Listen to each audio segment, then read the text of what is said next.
যে কথা বলছিলাম, সিঙ্গুর আন্দোলনের পটভূমিতে এই কবিতাটি রচিত হয়েছে। সিঙ্গুর এবং নন্দীগ্রামে অনিচ্ছুক চাষিদের জমি অধিগ্রহণ করে কারখানা করার প্রতিবাদে যে আন্দোলন গড়ে উঠেছিল, সেই আন্দোলনের পটভূমিতে এই কবিতাটি লিখেছেন কবি মৃদুল দাশগুপ্ত। এখন কবিতাটির নাম ক্রন্দনরতা জননীর পাশে। এখানে জননী বলতে নিশ্চয়ই স্বদেশ, দেশমাতা। জননী ক্রন্দনরতা কেন? কখন জননী ক্রন্দনরতা হন? গণতান্ত্রিক দেশে জনসাধারণের দ্বারা নির্বাচিত সরকার যখন একটার পর একটা জনবিরোধী নীতি গ্রহণ করে, যে নীতিগুলোর দ্বারা সাধারণ মানুষের কোনো ভালো হয় না, তাদের জীবনের কোনো উন্নতি হয় না, অথচ মুষ্টিমেয় কিছু ধনী গোষ্ঠী, ধনী বণিক গোষ্ঠী, তাদের লাভ হয়, তাদের আরও বেশি সম্পদ, ক্ষমতা তারা কুক্ষিগত করতে পারে এই সমস্ত নীতির দ্বারা, অথচ সাধারণ মানুষের জীবন আরও দুর্বিষহ হয়ে ওঠে। তাদের উপরে নেমে আসে আরও অত্যাচার, আরও নিপীড়ন, আরও শোষণ, আরও বঞ্চনা। তখন দেশ মানে তো শুধু একটা মানচিত্র নয়, দেশ মানে শুধু পাহাড়, মরুভূমি, নদী, এইসব কিছু নয়। দেশ মানে দেশের মানুষ, দেশের আপামর জনসাধারণ, সাধারণ মানুষ, খেটে খাওয়া শ্রমিক, কৃষক, নিম্ন মধ্যবিত্ত মানুষ। সেই মানুষদের উপরে যখন গণতান্ত্রিক দেশে নির্বাচিত সরকার একটার পর একটা নীতি নিয়ে এসে তাদের উপরে আঘাত নামিয়ে নিয়ে আসে, তাদের জীবনকে আরও দুর্বিষহ করে তোলে, তখন যেন এই গণতান্ত্রিক দেশ, এই স্বদেশ কাঁদতে থাকেন। জননী তখন ক্রন্দনরতা হন, কেননা তার সন্তানরা সুখে নেই। তার অধিকাংশ সন্তান যারা শ্রমের দ্বারা এই দেশের জনজীবনকে সচল রাখে, যারা তাদের দৈহিক পরিশ্রম দিয়ে সমস্ত মানুষের জীবনকে স্বচ্ছন্দ করে তোলে, তারাই কিনা আরও বেশি কষ্টের মধ্যে প্রতিদিন পতিত হচ্ছে, তারা আরও বেশি নিপীড়নের শিকার হচ্ছে, অত্যাচারের শিকার হচ্ছে, তারা গরিব থেকে আরও গরিব হচ্ছে, তাদের দুবেলা দুমুঠো খাওয়া জুটছে না। এই যখন তার সন্তানদের অবস্থা হয়, তখন জননী ক্রন্দনরতা হন। কবি সেই সময় যখন জননী ক্রন্দনরতা, তখন তার পাশে দাঁড়াতে চান। অর্থাৎ ক্রন্দনরতা জননীর পাশে দাঁড়ানো অর্থে এখানে সেটাই যে সাধারণ মানুষ, যাদের উপরে আমাদের দেশে নির্বাচিত সরকার একটার পর একটা আঘাত নামিয়ে আনছে, যাদের বেঁচে থাকাকে তাদের কাজ ছিল যে তাদের জীবনকে আরও উন্নত করা, তাদের বেঁচে থাকাকে আরও সুবিধাজনক করা, আরও সচ্ছল করা, স্বচ্ছন্দ করা, সেটা না করে তারা কিনা তাদের বেঁচে থাকাকে আরও কঠিন করে তুলছে, তাদের লড়াইকে আরও কঠিন, কঠোর করে তুলছে। এই যে সময়, এই সময়ে কবি সেই সাধারণ মানুষের পাশেই থাকতে চান। তাই তিনি বলছেন যে আমি ক্রন্দনরতা জননীর পাশে দাঁড়াতে চাই। কবিতাটা পড়ি আমরা। ক্রন্দনরতা জননীর পাশে এখন যদি না থাকি, কেন তবে লেখা, কেন গান গাওয়া, কেন তবে আঁকা আঁকি?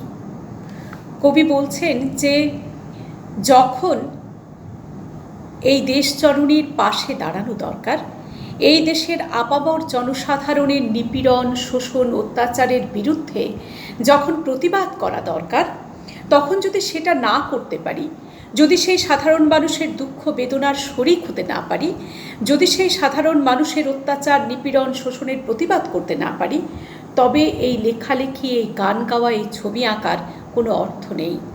অর্থাৎ কিছু মানুষ তো রয়েছেন সমাজে, যাদেরকে আমরা বলি স্বপ্ন দেখানোর কারিগর, বলি গানের মানুষ।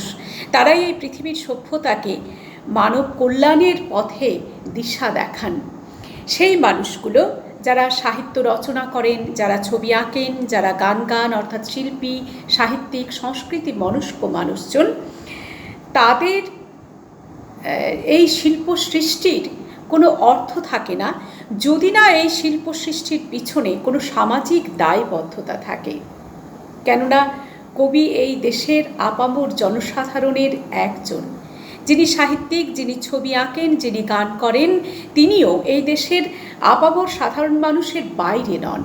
তাহলে তাদের দুঃখ বেদনায় তিনি যদি সাড়া না দেন, তাদের কষ্টে থাকা যদি তাকে কষ্ট না দেয়, তাদের উপরে যে অত্যাচার, যে শোষণ প্রতিনিয়ত নামিয়ে নিয়ে আসা হচ্ছে, তা যদি তার ভেতরে জ্বালা না ধরায়, তাহলে তার সাহিত্য রচনা, তার গান গাওয়া, তার ছবি আঁকা, এসব কোনো কিছুরই কোনো অর্থ থাকে বলে কবির মনে হচ্ছে না। সব কিছুই অর্থহীন হয়ে যায়। কারণ কবি, সাহিত্যিক, শিল্পী এরা সামাজিক মানুষ, এদের সামাজিক দায়বদ্ধতাটা থাকা প্রয়োজন, কবির কথা মনে হয়েছে। নিহত ভাইয়ের শবদেহ দেখে নাই যদি হয় ক্রোধ, কেন ভালোবাসা, কেন বা সমাজ, কিসের মূল্যবোধ? রাষ্ট্রের নিপীড়নের শিকার হয়েছে কবির ভাই। স্বৈরাচারী সরকার, স্বৈরাচারী শাসক আমাদের উপরে যে অত্যাচার নামিয়ে নিয়ে এসেছে, তাতে অনেক সাধারণ মানুষকে নিহত হতে হয়েছে। তারা স্বৈরাচারী শাসকের হাতে নিহত হয়েছে। তাদের কেউ কবির ভাই, কবির আত্মজন, আপনজন। তো সেই ভাইয়ের শবদেহ দেখে কবি বলছেন, তার যদি রাগ না হয়, তাহলে তার যদি প্রতিবাদের মানসিকতা না তৈরি হয়, তিনি যদি ক্রুদ্ধ না হন এই অত্যাচার নিপীড়নের বিরুদ্ধে, তাহলে ভালোবাসার তো কোনো সংজ্ঞা থাকে না। তাহলে তিনি তার ভাইকে কেমন ভালোবাসেন, তিনি এই দেশের সাধারণ মানুষকে কেমন ভালোবাসেন, কেমন ভালোবাসেন তার দেশকে? তাহলে মানুষের সমাজবদ্ধ হয়ে থাকারই বা প্রয়োজন কি? কবি বলছেন আমরা কোনো মানুষই আজকে আর একা একা থাকতে পারি না, বাঁচতে পারি না। কেননা আমাদের বেঁচে থাকার জন্য প্রয়োজনীয় যে একদম মৌলিক তিনটে জিনিস, খাবার, বাসস্থান, জামা কাপড়, এই তিনটে জিনিসও আমরা নিজেরা তৈরি করি না। আমরা নিজেদের খাবার নিজেরা তৈরি করি না।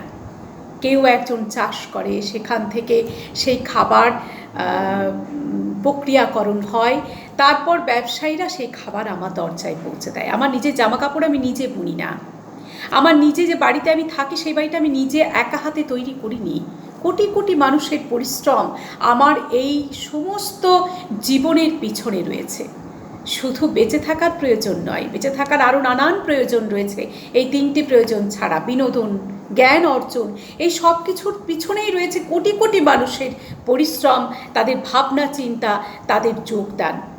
তারপরে আমার জীবনটা এত সহজ হয়েছে, এত সুন্দরভাবে আমি আমার জীবনকে চালিয়ে নিয়ে যেতে পারছি। তার জন্যই তো সমাজের প্রয়োজন, যাতে আমরা আমাদের জীবনটাকে আরও সুন্দর করে তুলতে পারি, একসাথে বাঁচতে পারি। একসাথে বাঁচলে বেঁচে থাকাটা অনেক সহজ হয়, সুন্দর হয়। তাহলে এই জন্যই সমাজ। তাহলে এই সমাজেরই একটি মানুষ, যে আমার প্রতিবেশী, যে আমার ভাই, তার উপরে আঘাত আসছে, অথচ আমি সেই আঘাতের বিরুদ্ধে রুখে দাঁড়াচ্ছি না, তাহলে এই সমাজের তো কোনো প্রয়োজন থাকে না। এই সমাজ আমাদের শেখায় যে কোনটা ভালো, কোনটা মন্দ, কোনটা খারাপ, কোনটা ঠিক, কোনটা ভুল। এই যে শেখানো, এটাকেই বলা হয় মূল্যবোধ, ভালো মন্দ বিচার করতে শেখা। তো সেই ভালো মন্দ বিচার করতে সমাজ আমাকে শিখিয়েছে। সেই ভালো মন্দের বিচার বোধ যে সমাজ আমাকে তৈরি করে দিল, তারই বা মূল্য কি যদি আমি এই পরিস্থিতিতে আমার নিহত ভাইয়ের সব থেকে রাগ আমার ভেতরে না জেগে ওঠে, আমি যদি প্রতিবাদ না করি, আমার কণ্ঠস্বর, আমার আওয়াজকে আমি যদি না সেই শাসক শ্রেণীর কান পর্যন্ত পৌঁছে দিই। যে মেয়ে নিখোঁজ ছিন্ন ভিন্ন জঙ্গলে, তাকে পেয়ে আমি কি তাকাবো আকাশের দিকে বিধির বিচার চেয়ে? এই শাসক শক্তির হাতেই একটি মেয়ে, তাকে পাশবিকতার শিকার হতে হয়েছে।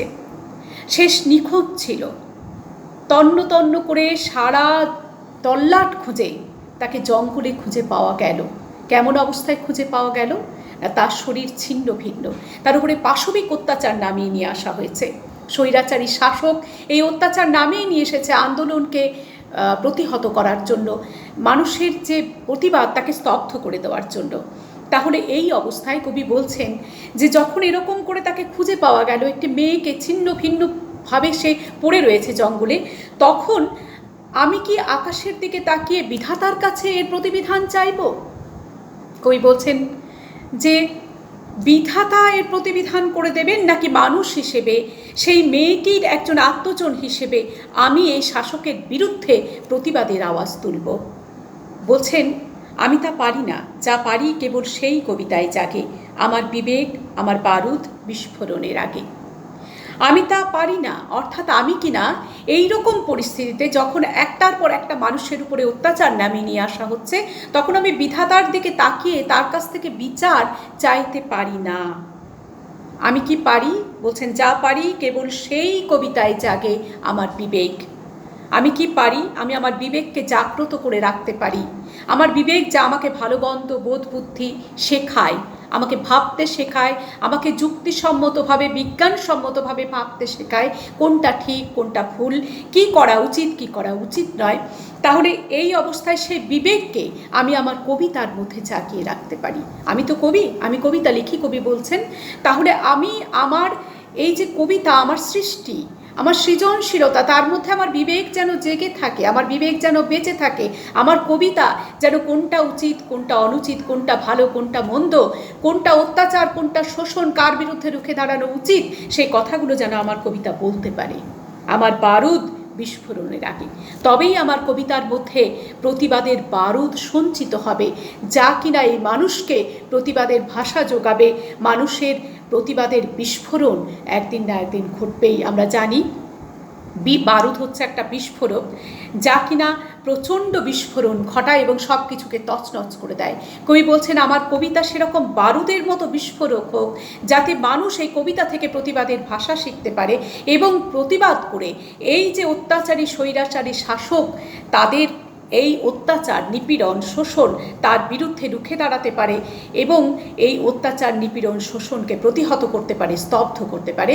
মানুষের কল্যাণের পক্ষে, মানুষের সভ্যতাকে যেন তারা এগিয়ে নিয়ে যেতে পারে। আবার আমি যেন সেই কাজের সহায়ক হই কবি হিসেবে। আমার কবিতা যেন সেই দিশা দেখাতে পারে মানুষের সভ্যতাকে, যে যা মানুষের পক্ষে কল্যাণকর তাই এই পৃথিবীতে হওয়া উচিত। অধিকাংশ মানুষকে বঞ্চিত করে, অধিকাংশ মানুষকে কষ্টে রেখে, তাদের জীবনযাপনকে অসহায় করে তোলে, বিপন্ন করে তোলে কখনো কোনো দেশ এগিয়ে যেতে পারে না, কোনো রাজ্য এগিয়ে যেতে পারে না, কোনো সমাজ কোনো সভ্যতা এগিয়ে যেতে পারে না। তাহলে সেই সাধারণ মানুষের পক্ষে যেন আমার কবিতা সবসময় থাকে, অধিকাংশ মানুষের কল্যাণের পক্ষে, মঙ্গলের পক্ষে আমার কবিতা যেন সবসময় থাকে। এটাই আমার কাজ, আমি সেই কাজই করে যেতে চাই। আমি আমার ক্রন্দনরতা দেশজননীর পাশে এই পরিস্থিতিতে দাঁড়াতে চাই, সমাজবদ্ধ হতে চাই, সমাজের প্রতি দায়বদ্ধ হতে চাই। এটাই বলতে চেয়েছেন কবি এই কবিতার মধ্যে। আমরা 1 নম্বরের এমসিকিউর প্রশ্নগুলো একটু দেখে নিই। কবি ক্রন্দনরতা জননী বলতে কাকে বোঝাতে চেয়েছেন? অবশ্যই কবিতার স্বদেশকে বলেছেন জননী। কবি কিসের প্রয়োজন নেই বলেছেন? কবি বলেছেন, ক্রন্দনরতা জননীর পাশে যদি না থাকতে পারেন তাহলে লেখা, গান গাওয়া, আঁকাআঁকির কোনো প্রয়োজন নেই। কাকে দেখে ক্রোধ হচ্ছে কবির? নিহত ভাইয়ের শবদেহ দেখে কবির ক্রোধ হচ্ছে। যে মেয়ে নিখোঁজ ছিল তাকে কোথায় পাওয়া গেল?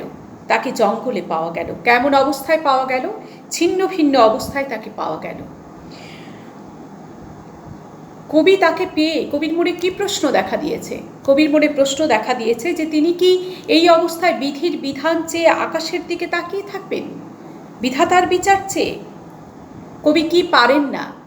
কবি যখন জঙ্গলে একটি মেয়েকে ছিন্ন ভিন্ন অবস্থায় পাওয়া গেল, তখন বিধাতার বিচার চেয়ে আকাশের দিকে তাকিয়ে থাকতে পারেন না। কবি কি পারেন? কবি তার বিবেককে কবিতায় জাগিয়ে রাখতে পারেন। কবির কবিতায় কি জাগে? কবির কবিতায় বিবেক জাগে। এই বিবেককে কবি কিসের সঙ্গে তুলনা করেছেন? এই বিবেককে কবি বারুদের সঙ্গে, বিস্ফোরকের সঙ্গে তুলনা করেছেন। এই বারুদ কবিতায় সঞ্চিত হয়ে থাকবে বিস্ফোরণ হবার আগে। এমসিকিউর প্রশ্ন মোটামুটি এই।